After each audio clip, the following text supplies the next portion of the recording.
It is a beautiful winter day. It is 32 degrees in here, so it's t-shirt weather now. And I finally got some parts in the mail, so I'm gonna start doing the whole front end today on the Jeep. So today we're going to be redoing this whole front end, which is going to be a whole lot of measuring, a whole lot of playing around. I found out yesterday I have the wrong rear axle. Fortunately, I have like 10 Toyota trucks for the correct axle. And that's what basically is going to happen today. This whole front end is going to get set up, and then I'm going to set up the front axle, rebuild it. I'm going to do a whole video series on rebuilding dry fields, putting gears and re-gearing them and lockers and everything else. And then fit that to the front, then do the back, because I gotta go collect the axle again. But this is what I got in the mail. Got these bad boys today. Now, they have multiple selectors for holes. See the pin and see where this is? So this one is gonna fit on that pin there, which is acceptable. It's not perfect. It's supposed to be through this middle hole here, but it will be plenty fine for what I'm doing anyway. This isn't a flex monster. It's an overland rig, so it doesn't really have to rock crawl. And since it's all Toyota drivetrain and massive military Jeep frame, you don't need to flex. You just need a really good back, because it's gonna bounce. I want a blueberry? Okay, so I got my shackle today, and I wanted to make it known that when you buy these shackles, there's the part number. Just a Dorman shackle 722-203. It actually comes with the bushings, the shackle arm, and the bolts. It's literally a complete thing for a YJ. I thought it was just the bushings, so quite convenient because I actually needed the bolts. So just so you know, when you order them, you get the whole shebang. Even if you just want the bolts and the bushing, it's actually cheaper to buy it like this because you get all of it. So that was really neat. All right, so stuffed in here on top of my anvil, actually, a metal shear. eBay metal shear, I think it was like $100. Literally, one of the best things I've ever bought in this garage is that shear. It is a non-consumable cutter. Basically, no Sawzall blades, no grinding wheels, no mess, no sparks, clean cuts, no grinding when you're done. It is phenomenal. I've cut hundreds and hundreds of pieces in this thing. It's not dull at all. And it cuts like you wouldn't believe. The thickest stuff I've cut, believe it or not, is a 1/4 inch. Now, you gotta lay on it for a 1/4 inch, but it hasn't broke yet anyway. Most of the stuff I cut is that thick. Okay, I went and got the metal gauge. This is, it's 10 gauge.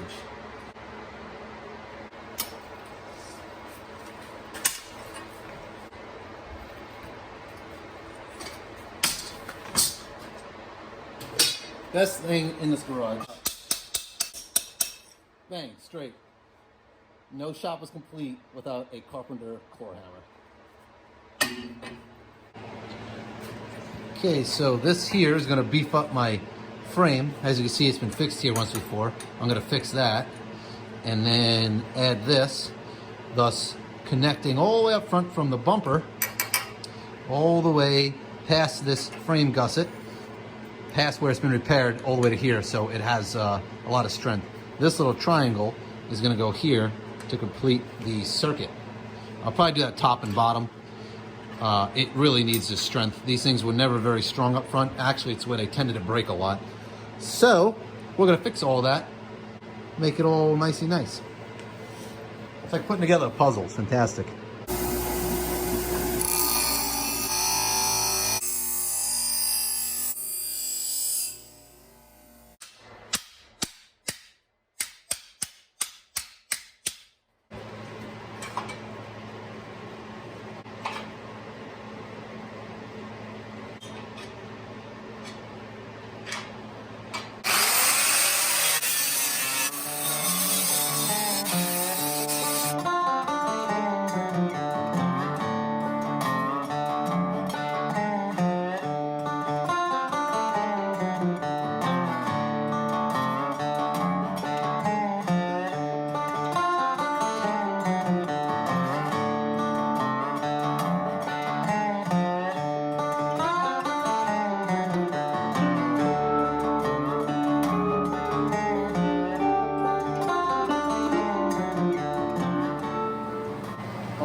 I got the front springs set up, and I beefed up the frame, and I still got a lot to do when I flip it over, but the majority of what needs done on the back, on the bottom I mean, is done.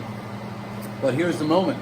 Once I weld on these perches, that's it, I'm done. I can cut them off and redo it like I did on that back one, but I don't want to. It's a lot of measuring, clearly. Even on something so simple with leaf springs, it's very critical where the wheels land for not only the shape of the body and no rubbing when it's articulating, and the leaf spring is gaining length as it flattens out and extends, but also the drive line, where the motor is going to sit, the steering linkage is going to fit, how the wheel's going to turn, if they're going to rub on anything, where the shifter's going to come to the floor, the engine position in the engine bay. All of that is critical to think about now while I'm setting the springs, because a half inch or an inch makes a humongous difference when you need it. Like my rear drive shaft is probably going to be this big. If I can get a little more to that, that's good. I need it. And the axle pinion angles have to be perfect. So when I have to do that with all the weights set on it, so that's going to be fun. I have to put it all together and not weld the perches, tighten them, and be able to roll the axle around to set its pinion height with all the gear and everything in it. Literally, the last thing I'm going to do is finish welding the axles on. They'll be locked down with the U-bolts, but I still have to twist them and then weld them. It all starts right here, so weld it.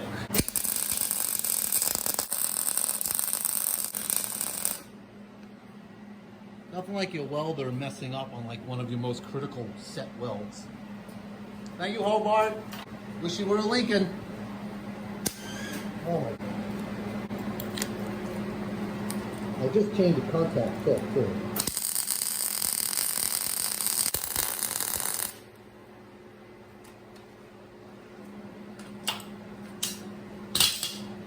Okay, that's on that.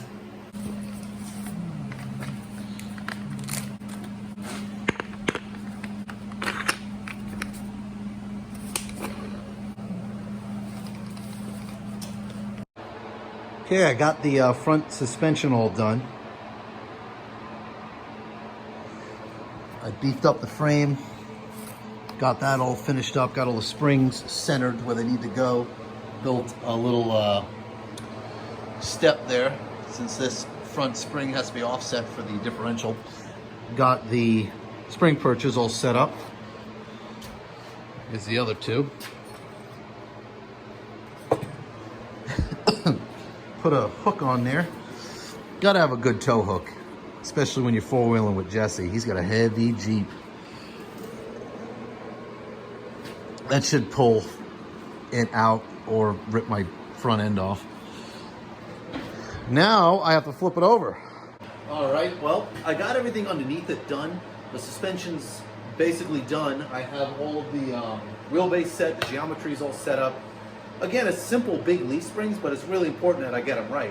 Especially since the body's not on it, it's really important that I get all the measurements right, because when I put the body on and find out my axle's in the wrong spot and it rubs the fenders or something when the springs compress and the whole axle moves forward or back, which they do with these springs, they move.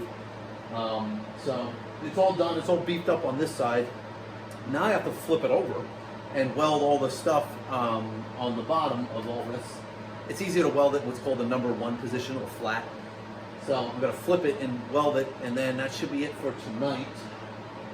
I don't think there's much else I want to do. I got to get the bolts for the leaf springs tomorrow. Then I got to rebuild the axles, so that'll be fun. Well, let's flip it and weld it and call it a day.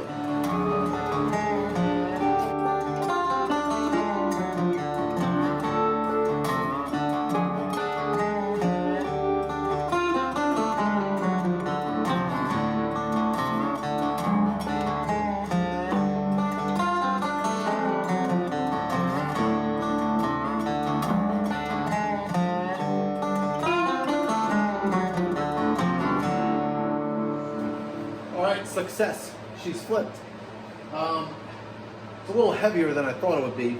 I mean, obviously it says frame with springs, but it's really small. It's heavy. But I did notice something funny about it. It's got a whole lot of flex in the frame. So I might add a few more gussets in the corners and maybe another cross brace if I get the engine seated to really help beef up the frame. So I'm probably going to do that just because I like to step up the frame.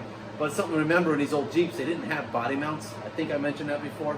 in one of the other videos, but they didn't have body mounts. The body bolts directly to the frame, and that's part of its structure. Actually, it's a lot of it. At least from here back, it's all bolted tight, and then from here forward, it's got 2 cross braces. So, I mean, they things took an incredible beating. They were a military vehicle.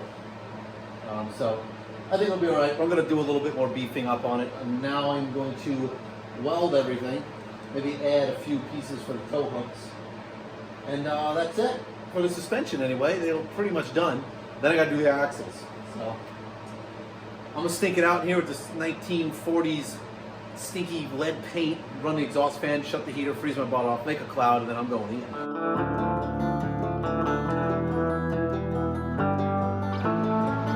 All right, so remember I was saying these frames are a higher carbon steel and they crack easy? Let me show you what I'm talking about.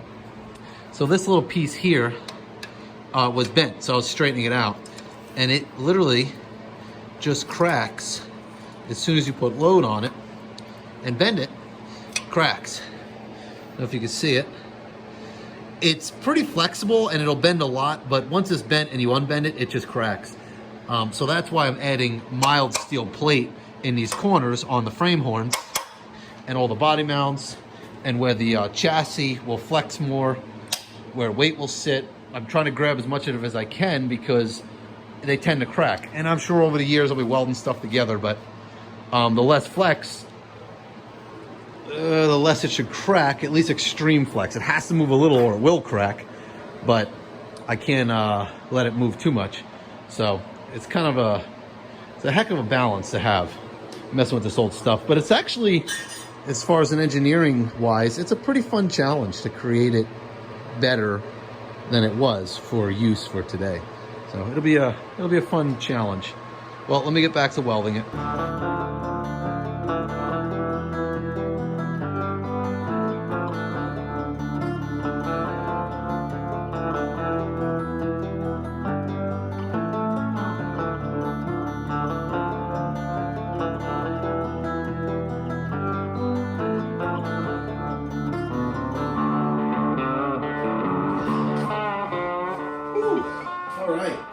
Well, it's all welded up and I think I'm done for the day.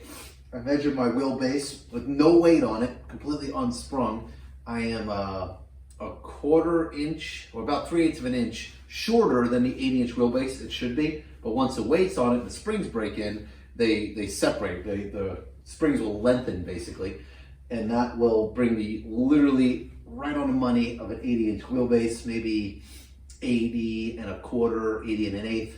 That should do it because they're kind of heavy duty leaf springs. I'm hoping it doesn't ride too bad, but it is leaf springs. So it should be okay, but the leaf springs are a little bit heavier duty because it's for a YJ. And I think the aftermarket spring, which is a factory replacement, no lift, is has an extra leaf in it. So if it rides too rough, I'll basically just pull a leaf out of it if it doesn't, squishy. So other than that though, I have it all set up so I could basically adjust it. Like if it's too low, I could add a little to the shackle. If it's too high, I could take a leaf spring out. If it rides too rough, I could take a leaf spring out. I'm gonna have adjustable shocks so I can adjust the ride quality. You wanna do that when you build these kinds of things to dial it in. And then as those parts wear out, you can change them. Like when the shocks wear down, I can change them to whatever the valving is correct to and get your tire pressure right. You might go with a high apply tire later on. We start with the soft ones to see, to get the ride quality where you want it anyway. So, all right, well, I'm going to end this video here. It's going pretty good. It's an exciting build. I'm really enjoying it. Hopefully you're enjoying it too. It's not like it's super exciting. It's just some guy in a garage with no heat working on an old Jeep. But if you're in that kind of thing, this is for you.